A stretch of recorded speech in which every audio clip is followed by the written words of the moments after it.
India, the Holy Land, the God's own country, considers cow as the mother. Cow has been the center of ancient Indian civilization from many millennia, a part and parcel of the society, a well-constituted, progressive society.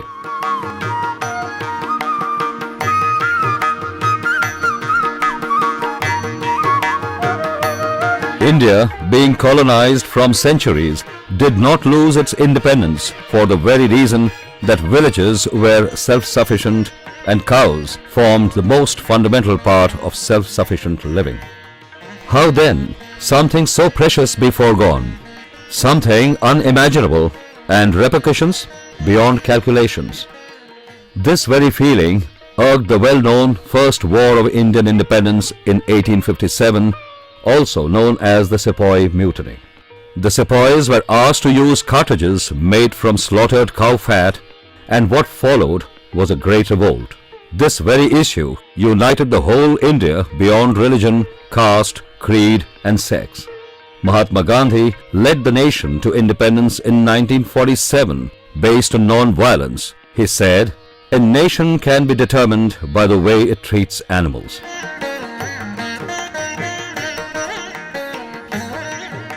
Why is cow considered so important compared to any other animal? In the centuries-old cow economy of this country, nearly all basic necessities of life like farming and manure, food and nourishment, transportation, fuel, housing and medicine are woven around the pivotal cow.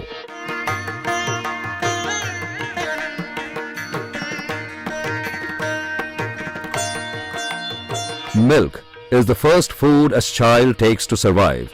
It is to be the best and most complete of all foods, ideal food for infants and children, and a good supplementary food for adults. Similarly, other derivatives of cow milk such as ghee, curd and buttermilk have unique properties and make a top-class food for humans. The cow milk is supposed to be Ojaskara in Ayurveda. The cow milk is supposed to be Ojaskara. What is Ojas? Ojas is the Sapta Dhatu Sara. The Sara of all the Dhatus, of all the tissues is Ojas. And it is said that when Oja is destroyed, the life is no more there. That means it's so much life-giving, and cow milk is equivalent to Ojas. Ahara Shuddho. Ahara Shuddho means your ahara, the food that you take has to be pure. And that pure food is only possible, the purest food is only possible, and only possible if we have cows. This first-class food from cows cannot be replaced by milk of any other animal. Milk from the indigenous cows is therapeutically better. It has got medicinal values. It has got certain products, certain constituents like strontium, like cerebrosides, like small size fatty acid particles, which are very useful because the small size of the fat globules is good because that is the kind which will reach our brains to help us. The big sized fat globules from the buffalo milk are not as efficient to reach the human brains through our veins as the small sized from indigenous cattle are available and are able to support us in our thinking, in our working.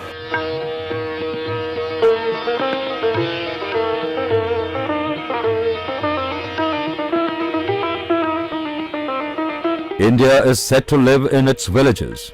The total area of India is 32.6 crore hectares. A population of over 1 billion is spread over this vast area.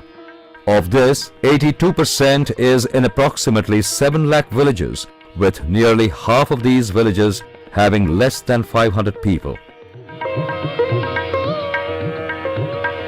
Agriculture is the mainstay of this country. What goes into agroeconomy cannot be neglected, and cows are the center of agrarian-based living. For most of us, cow means only milk, whereas the terminology of cows includes cows, bulls and bullocks.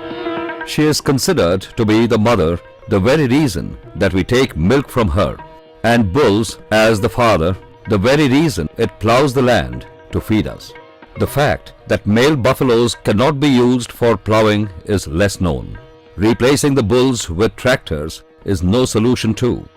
Imagine if bulls were to be disengaged from farms, how much more tractors need to be manufactured, how much more oil has to be imported, and all at what cost. In a letter to C.V. Raman, Albert Einstein says, "Tell the people of India that if they want to survive and show the world path to survive, then they should forget about tractors and preserve their ancient tradition of plowing."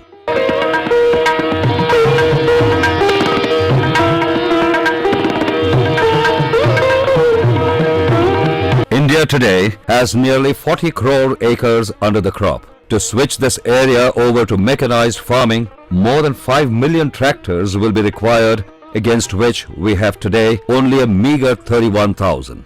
To make these tractors, we will need 30 million metric tons of steel. Let's take the case of transportation. The fresh produce from the farm is transported from hundreds of interior villages to distribution centers across the subcontinent.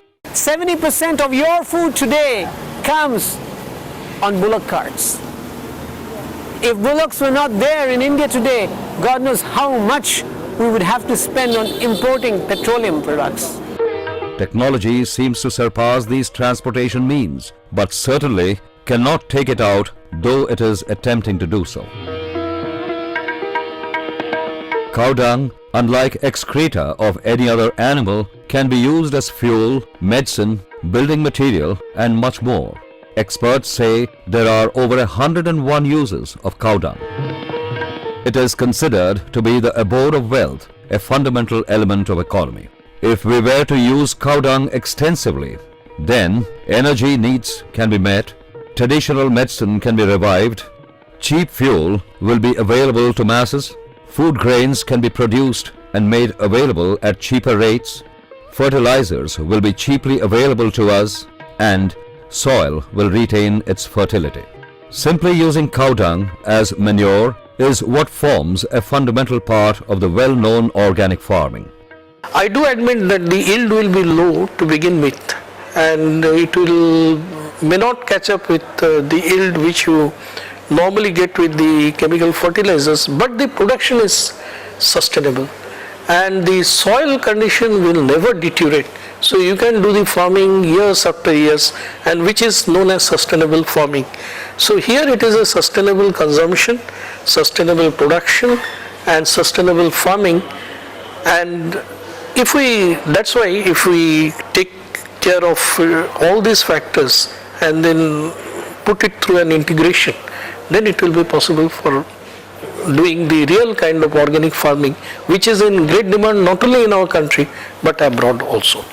In terms of energy conservation, cow dung saves us 35 million tons of coal, 68 million tons of fuel wood. In other words, nearly 140 million trees of 20 to 25 years old would require to be felled each year otherwise. Recent experiments show yet another use of cow dung in running vehicles. We at IIT Delhi developed the technology, patented the technology. Past 3 years we are producing a bio-CNG, running the car in the campus and outside IIT Delhi.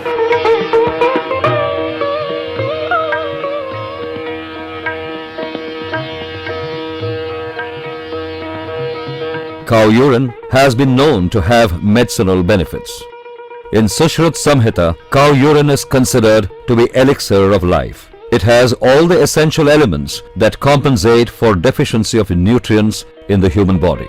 It plays an important role in curing diabetes, blood pressure, asthma, and several other diseases. These unique properties of cow urine is tested and proved in the scientific world. Dr. Chauhan, whose team achieved US patent for bioenhancer property of cow urine, explains, "It has been established scientifically nowadays that urine of indigenous cows is enhancing the immunity of the body, and thereby it is causing immunomodulatory effect and termed as universal vaccine, which can overcome any sort of the disease in the body, including the cancer. It has already been patented against tuberculosis and anti-cancer properties. Cow is a song of pity. She gives everything and takes nothing in return. She seems to live for others and yet asks only for grass, a little land to go around.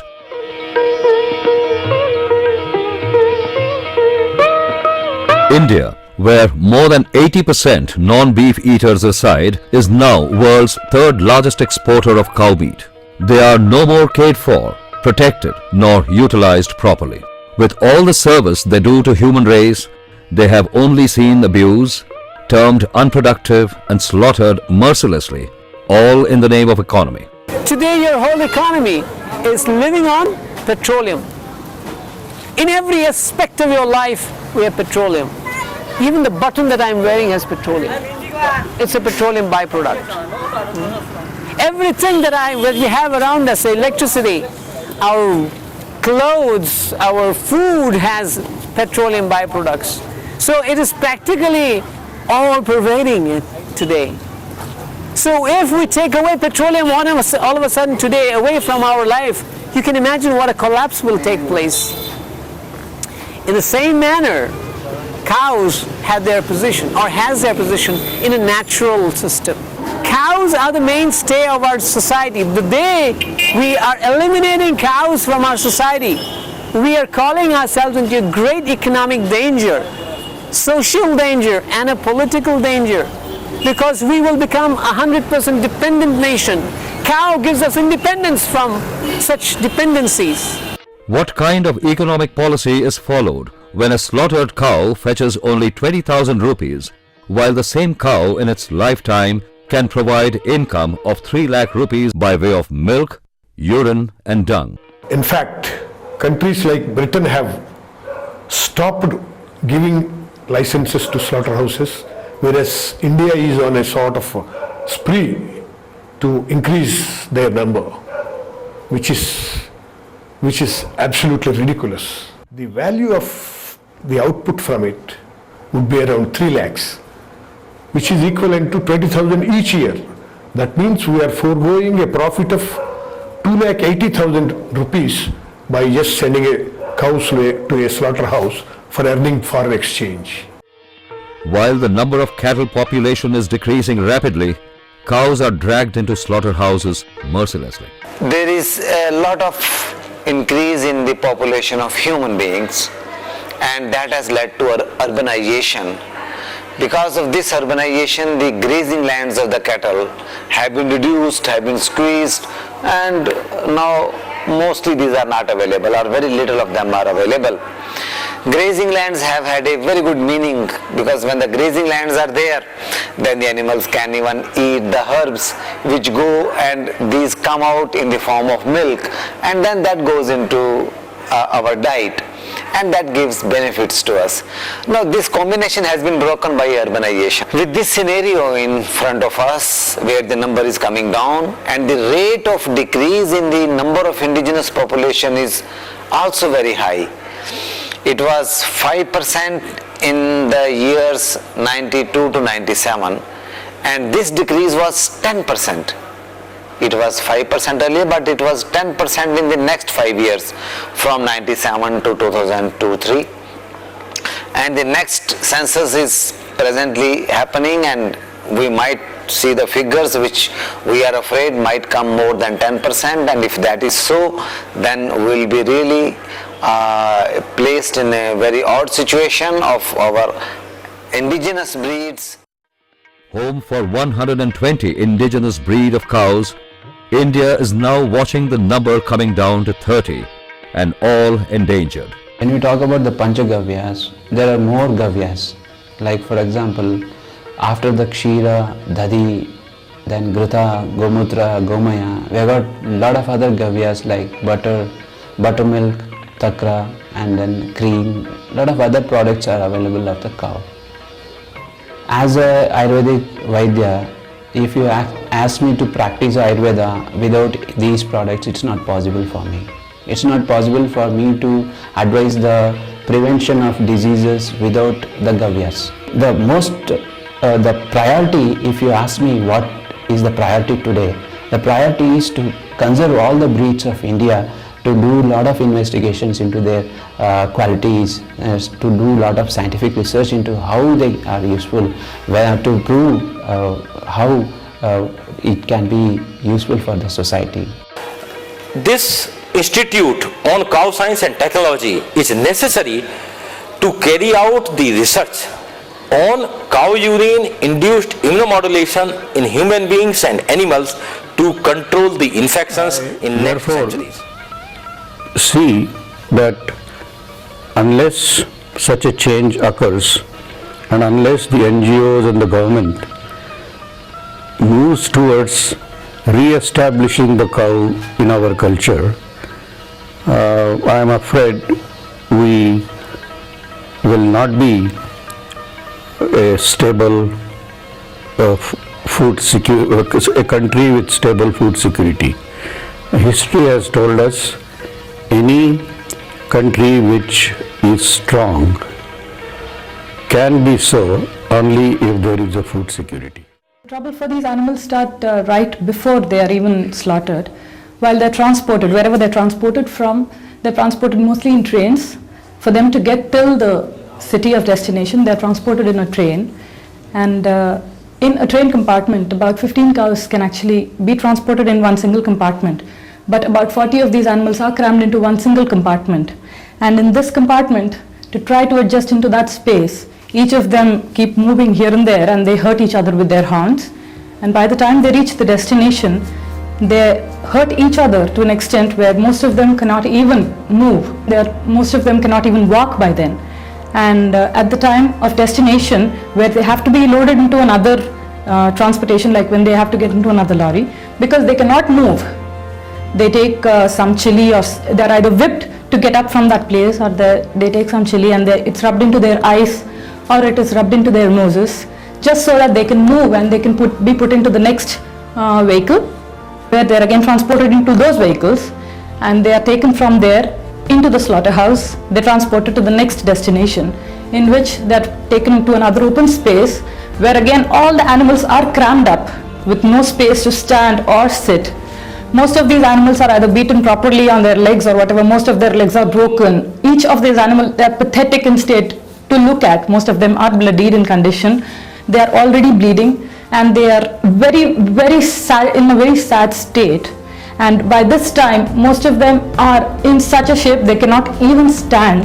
Most of them are quite sadly in a state of, they almost give up their life. By then, they are all in a state of silent, basically silent giving up their life. This culture of slaughterhouse was foreign to India. There was no slaughterhouse up until British came. They started slaughterhouses wherever they set up a cantonment. These slaughterhouses used the beef for meat and other extracts for various products that they manufacture, such as cartridges.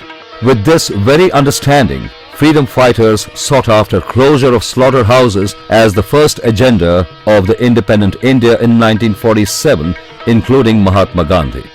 Most of the leaders based its movement on the ground of cow protection and assured the people of India, assured the general public that as soon as Swaraj is achieved, we will ban the slaughter of cow. Particularly, I will make a mention of Mahatma Gandhi, who said that cow protection is most important to me than the independence itself.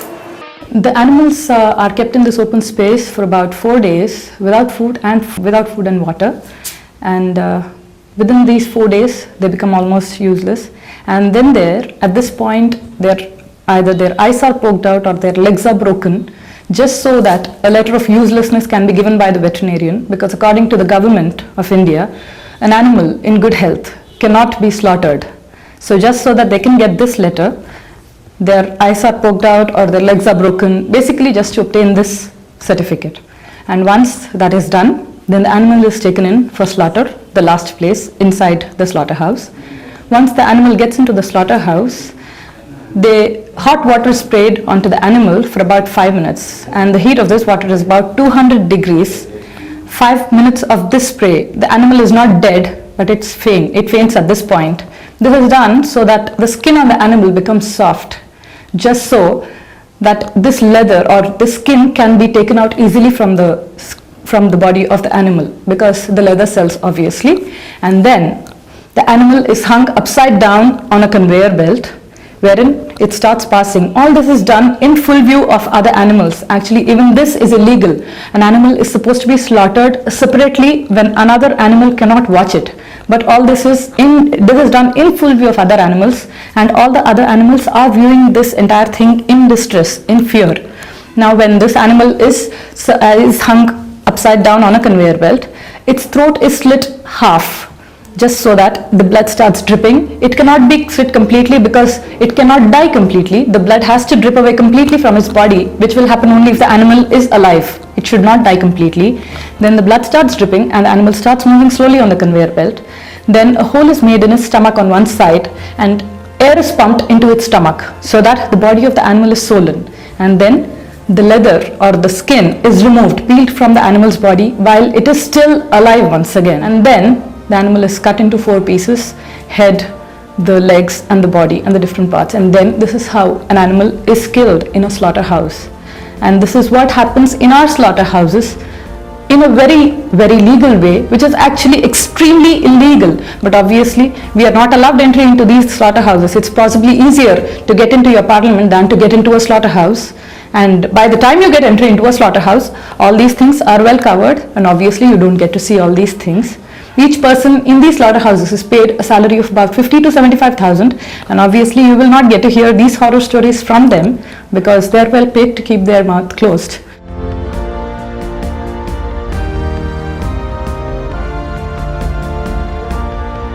Cow slaughter especially is not proposed, preached, nor supported by any religion. In Christianity, commandments for life are described as definitive aphorisms. The 7th commandment says, "Thou shalt not kill," indicating one should not kill, leave alone eat meat. Buddhism and Jainism propagate non-violence as the highest religion, while in Islam it is said, "He who takes pity even on a sparrow and spares its life, Allah will be merciful on him on the day of judgment." In a Hayatul Haywan, an Islamic religious text, there are clear evidences against cow slaughter. Quran करीम के अंदर कहीं पर भी ऐसा कोई mention नहीं है, कहीं पर भी ऐसा जिक्र नहीं है कि गाय की कुर्बानी जो है मुसलमान के लिए जायज़ है या इसकी कुर्बानी करनी चाहिए, और ना ही कहीं पर भी हज़रत मोहम्मद ने ऐसा कहा है. Sanatana Dharma, popularly known as Hinduism, describes that there are 7 mothers for a person, and cow as one of the mother. This cow is a provider of all our necessities, and therefore it has been said in the Vedas that all the demigods who provide us our necessities for our day-to-day livelihood are in the cows, because through the cow we get all our livelihood in the best way, in the top class way. If we do not have top class food, we cannot have top class people. The Supreme Court, being cheesed off about this matter, gave a historical judgment in 2005. Supreme Court in 2005, it was the golden day, I will say, it was the golden day in the history of Gau Mata. After 47 years of litigation, that the Supreme Court rendered a historical judgment upholding the ban on the slaughter of cow and its progeny. Supreme Court went on saying that this ban is in the interest of the public, and the legislature which provides for it is also right, that it has got every right under Article 1948 to make legislation banning the total slaughter of cow and its progeny, that is bull and bullocks. Ultimately, the solution lies in the fact that we must spread this message among the people. We must disseminate the information about the utility of the cow and its products then only the farmers will be ready to keep these animals, maintain these animals in his own farm, and will be able to save the cow and its progeny. गौ रक्षा हम मुसलमानों के बीच में इसका प्रचार प्रसार कर रहे हैं। और पहली जो हमारा राष्ट्रीय सम्मेलन हुआ, उस राष्ट्रीय सम्मेलन में हमने जो 31-31 अगस्त 2003 दिल्ली में हुआ, उसमें जो हमने अलग अलग प्रस्ताव पास किए, तो उसमें सबसे पहला प्रस्ताव हमने यही पास किया कि गौ की रक्षा होनी चाहिए और उसकी रक्षा करने के लिए कोई ऐसा कानून बने। ये हम मुसलमानों ने ही उस प्रस्ताव को पास किया था, हमारे आंदोलन के लोगों ने पास किया था। इसके अतिरिक्त हम लगातार इसके ऊपर गौ रक्षा के ऊपर कार्य कर रहे हैं और आज हमारा 19 राज्यों में हमारी संस्था जा चुकी है और 19 राज्यों में लगातार हम इस कार्यक्रम को आगे बढ़ा रहे हैं। Let all of us take part and become part of the solution. However, what could be more shocking is that unintentionally we are all part of the problem. The first war of independence in 1857 was due to usage of beef fat in cartridges. Today, your toothpaste, toilet soap, shaving cream and host of cosmetic and consumer products either contain gelatin, tallow, stearic acid and many more, all derived from beef. The good news is that alternatives are available. Mahatma Gandhi stressed Gram Swaraj or village empowerment.